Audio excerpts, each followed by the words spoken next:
Hello sweet lovers, welcome to home flavours. Today's recipe palkova. ఇలా తింటే అలా కరిగిపోవాలి. చిన్నప్పుడు షాప్కి వెళ్ళి మరీ తెచ్చుకొని తినేవాళ్ళం. ఇలా మెత్తగా సాఫ్ట్గా ఎలా చేసుకోవాలో చూద్దాం రండి.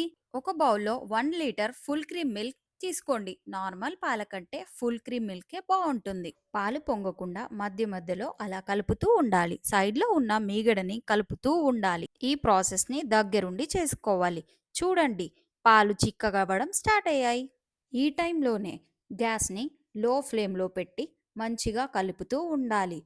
ఇలా ప్రెస్ చేస్తూ మిక్స్ చేసుకోండి. పాలకోవా సాఫ్ట్గా వస్తుంది. 1 లీటర్ పాలకి 100 గ్రామ్స్ షుగర్ యాడ్ చేసుకోండి.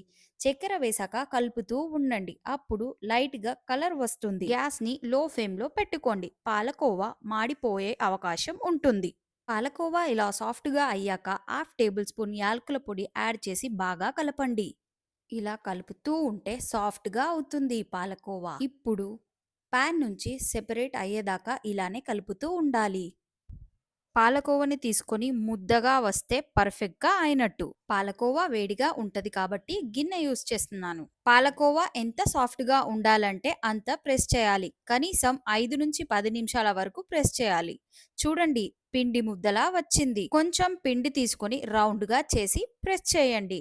అంతే, సూపర్గా టేస్టీగా పాలకోవా రెడీ అయ్యింది. ఈ వీడియో నచ్చితే లైక్ అండ్ సబ్స్క్రైబ్ చేసుకోండి. Thank you for watching.